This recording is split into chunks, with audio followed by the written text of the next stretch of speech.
Bollywood Silver Screen presenting Narnia Part 2, The Chronicles of Narnia, Prince Caspian। Edmund, Lucy, Peter, Susan इन्हें Narnia छोड़े 1 साल हो चुका है और अब ये इंग्लैंड में एक आम जिंदगी जीते हैं। हालांकि यहाँ इन्हें 1 साल हुआ है, पर नार्निया में 1300 साल बीत चुके हैं और नार्निया को टेलमरीन राज्य के लोगों ने तबाह करके लूट लिया है।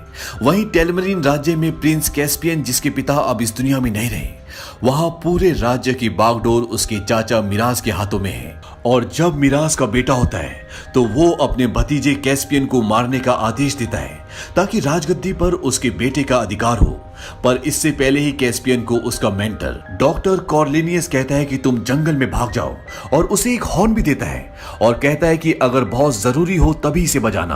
और कैस्पियन वहां से भाग जाता है, पर उसके चाचा मिराज के लोग उसका पीछा करते हैं और कैस्पियन जंगल में चला जाता है। और वहां पर उसे 2 बौने आदमी दिखते हैं जो तलवार लेकर उसकी तरफ भागते हैं, पर वो उस हॉर्न को देख लेते हैं जो उसके पास था। इसीलिए उनमें से एक बौना, जिसका नाम ट्रम्किन होता है, उन लोगों की तरफ जाता है जो कैस्पियन का पीछा कर रहे होते हैं। और जब दूसरा बौना कैस्पियन की तरफ आता है तो वो डर जाता है और वो हॉर्न बजा देता है, और इसके बाद वो बौना उसे बेहोश कर देता है। पर दूसरा बौना, जिसका नाम ट्रम्किन है, उसे किंग मिराज के लोग पकड़ लेते हैं। वहीं दूसरी तरफ इंग्लैंड में चारों भाई बहन एक रेलवे स्टेशन पर होते हैं। तभी इन्हें वहां कुछ अजीब सा महसूस होता है और ये सब एक बार फिर नार्निया पहुंच जाते हैं। और ये सब उस हॉर्न की वजह से हुआ होता है जो कैस्पियन ने बजाया था। ये चारों नार्निया पहुंचकर देखते हैं कि नार्निया पूरी तरह से तबाह हो चुका है, पर अभी भी इनके कपड़े और हथियार वहां पर होते हैं जिन्हें ये पहन लेते हैं। वहीं जिस बौने ट्रम्किन को किंग मिराज के लोगों ने पकड़ा होता है, वो उसे मिराज के पास ले जाते हैं। मिराज उसे देखकर हैरान हो जाता है क्योंकि उसके मुताबिक नार्निया और नार्निया के सभी जीव खत्म हो चुके हैं। पर इसे देखने के बाद वो समझ जाता है कि आज भी जंगल में नार्निया के लोग छुप कर रहते हैं। अब यहाँ संसद में कैप्सियन के गुम होने का सारा इल्जाम उसके चाचा मिराज पर होता है। इसीलिए वो उन्हें झूठ बोल देता है कि नार्निया के लोगों ने उसे अगवा कर लिया है, और वो उन्हें सबूत के तौर पर ट्रम्किन को दिखा देता है और अपने आदमियों को उसे मारने का हुक्म देता है। और जब उसके आदमी उसे बांधकर नदी में डुबा रहे होते हैं, तभी एडमंड, लूसी, पीटर, सुजैन उन्हें देख लेते हैं और वो मिराज के आदमियों को मारकर ट्रम्किन को बचा लेते हैं। ट्रम्किन शुरू में उन पर विश्वास नहीं करता कि वो नार्निया के पुराने राजा रानी हैं, लेकिन बाद में उसे उन पर विश्वास हो जाता है और इसके बाद ये सब के सब आगे का सफर तय करते हैं। वहीं दूसरी तरफ जब प्रिंस कैस्पियन को होश आता है तो उसके सामने वो बौना आदमी होता है जिसने उसे बेहोश किया था, जिसका नाम निकाब्रिक होता है, और एक बैजर भी होता है जो इंसानों की तरह बोल सकता है। कैस्पियन उन्हें बताता है कि वो टेलमरीन का प्रिंस है और उसके चाचा उसे मारना चाहते हैं क्योंकि वो अपने बेटे को टेलमरीन का राजा बनाना चाहते हैं। इसके बाद कैस्पियन वहां से निकल जाता है, लेकिन ये दोनों भी उसका पीछा करते हैं और ये ऐसा इसलिए करते हैं क्योंकि इसने हॉर्न बजाया था और भविष्यवाणी के मुताबिक जब भी कोई उस हॉर्न को बजाएगा तो राजा रानी वापस लौट कर आएंगे। इसीलिए ये दोनों उसे कहते हैं कि हमें राजा रानी के लौटने का इंतजार करना चाहिए, लेकिन वो उनकी बात नहीं सुनता और वो आगे बढ़ना शुरू कर देता है।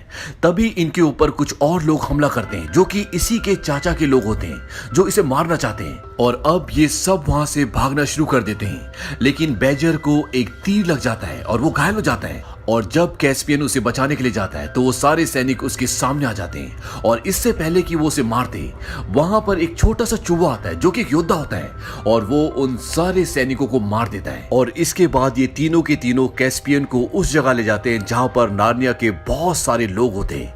ये सब अजीब अजीब किस्म के जानवर होते हैं, लेकिन ये सब बोलना जानते हैं और ये सब कैस्पियन के खिलाफ होते हैं। ये उसे मारना चाहते हैं क्योंकि इन्हीं के लोगों ने नार्निया को तबाह किया है, बर्बाद किया है। कैस्पियन बोलता है कि तुम मुझे उस चीज की सजा दे रहे हो जो मेरे पूर्वजों ने की है। तुम मेरा साथ दो, मुझे तुम्हारे साथ की जरूरत है।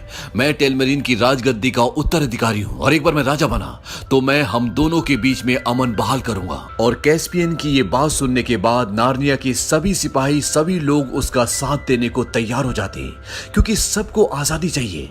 ये कई 100 सालों से जंगलों में छुप रहे और अब ये सब के सब आजाद होकर घूमना चाहते हैं। कैप्सियन बोलता है कि मिराज की सेना यहाँ पर कभी भी पहुंच सकती है, हमें हथियारों की और सेना की जरूरत पड़ेगी, इसीलिए अब ये वहां से आगे का सफर तय करते हैं। और आगे बढ़ते हुए इन्हें एडमंड, लूसी, पीटर, सुजैन और ट्रम्किन मिलते हैं और इसके बाद ये सारे के सारे मिलकर उस जगह पर जाते हैं जहां पर स्टोन टेबल है और स्टोन टेबल के ऊपर एक ऐसी जगह होती है जहां पर ये सारे के सारे सुरक्षित रह सकते हैं। यहां पहुंचने के बाद पीटर बोलता है कि हमें मिराज पर हमला कर देना चाहिए क्योंकि उसकी आधी फौज वहां से निकल चुकी है और किले में अभी फौज कम होगी तो हम किले पर कब्जा कर सकते हैं। हालांकि कैस्पियन इससे इत्तेफाक नहीं रखता, वो इस चीज के लिए मना करता है। लूसी कहती है कि हमें असलन का वेट करना चाहिए, लेकिन पीटर कहता है कि हम असलन का पहले बहुत इंतजार कर चुके हैं और अब हम मिराज के किले पर हमला करेंगे और उसे जीत लेंगे। और इसके बाद ये सभी के सभी मिराज के किले की ओर निकल पड़ते हैं।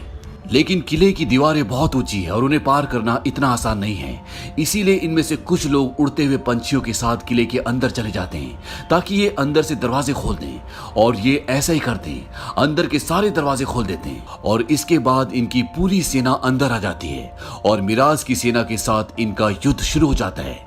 यहाँ पे कैस्पियन को यह भी पता चलता है कि उसके पिता की मृत्यु नहीं हुई थी, बल्कि उसके पिता को उसके चाचा मिराज ने मारा था। अब जब अंदर युद्ध चल रहा होता है तो एक पल ऐसा आता है कि किले का वो दरवाजा जिसे खोलकर ये अंदर आए थे वो बंद होना शुरू हो जाता है, लेकिन इन्हीं में से एक उस दरवाजे को पकड़ लेता है और पीटर सबको बोलता है कि वापस जाओ और सब के सब उस दरवाजे से बाहर जाना शुरू करते हैं क्योंकि अंदर अगर ये फंस गए तो ये सब के सब मारे जाएंगे।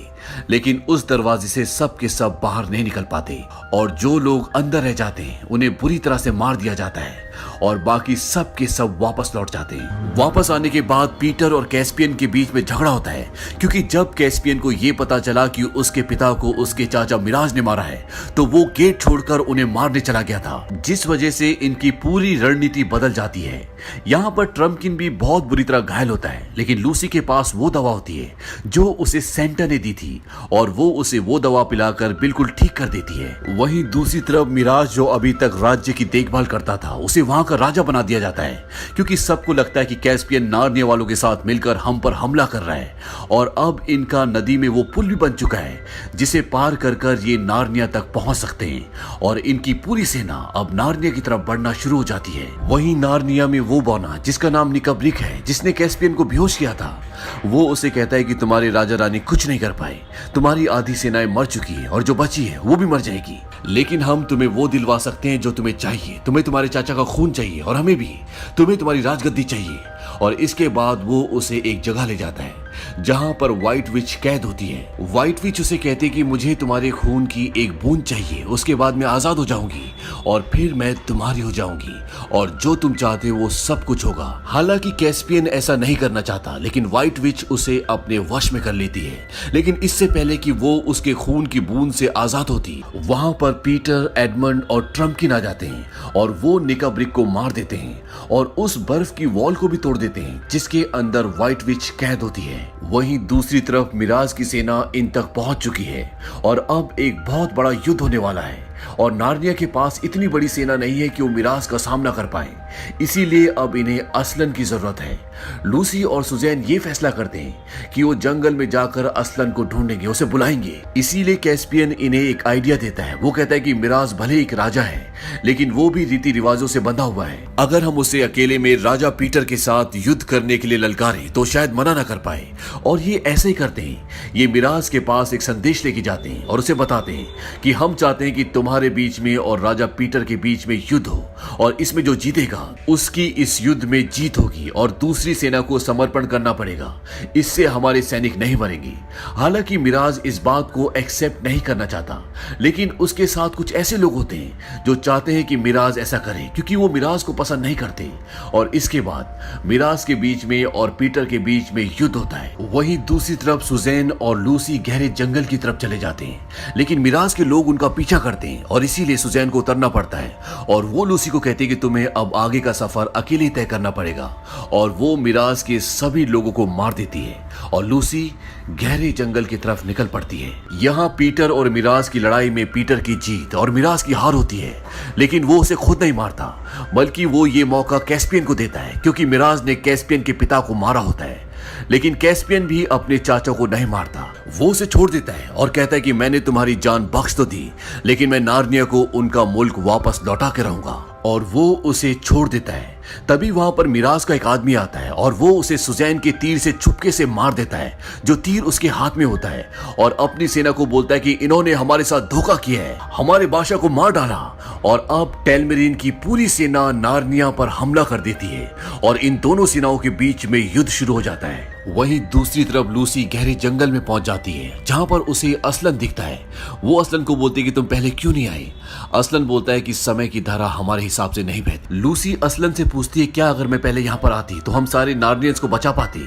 असलन कहता है कि क्या होता क्या नहीं होता इसके बारे में कुछ नहीं कहा जा सकता। और इसके बाद वो एक जोर से दहाड़ मारता है और जंगल के सभी पेड़ जो अभी सो रहे होते हैं, जो किसी वक्त पर जागा करते थे और नार्निया पर हमला करने के बाद जो हमेशा के लिए खामोश हो गए, वो सब के सब जाग जाते हैं। और पेड़ों के जागने के बाद ये सब टेलमेरिन की सेना पर हमला कर देते हैं और टेलमेरिन की सेना पेड़ों के सामने टिक नहीं पाती, इसीलिए वो नदी की तरफ भागती है। और जब ये सब नदी पार कर रहे होते हैं, तभी नदी में एक बहुत बड़ी लहर आती है और वो लहर इन सब को बहा के ले जाती है। और इस तरह से टेलमेरिन की सेना नार्निया से हार जाती है और इस युद्ध में नार्निया की जीत होती है। इसके बाद कैस्पियन ये ऐलान करता है कि नार्निया की सरजमी पे नार्निया के लोगों का हक है और जो भी टेलमेरिन यहाँ पे रुकना चाहते हैं उन्हें अमन और शांति के साथ यहाँ पे रुकना होगा, और जो यहाँ से जाना चाहते हैं उन्हें असलन उनके पुरखों के देश छोड़ देंगे। तभी एक टेलमेरिन बोलता है कि हमें अपने पुरखों का देश छोड़े हुए सदियां बीत चुकी है।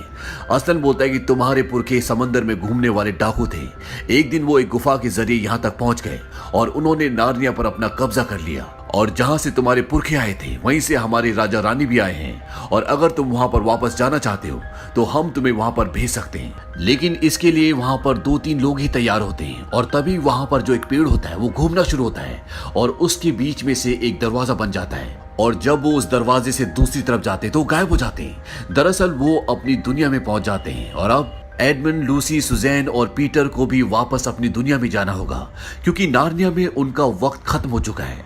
हालांकि वो वापस नहीं जाना चाहते, लेकिन सब कुछ उनके हाथ में नहीं होता।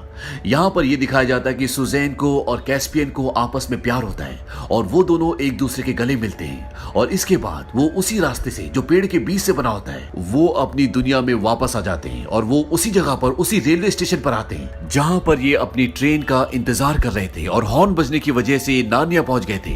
अभी भी इनकी ट्रेन यहाँ पर नहीं आई होती, यानी कि इस दुनिया में कुछ ही पल बीते हैं और कुछ ही पलों बाद यहाँ पर इनकी ट्रेन आ जाती है और ये सब के सब उस ट्रेन में बैठकर आगे निकल जाते हैं। और इसी के साथ ये फिल्म खत्म हो जाती है।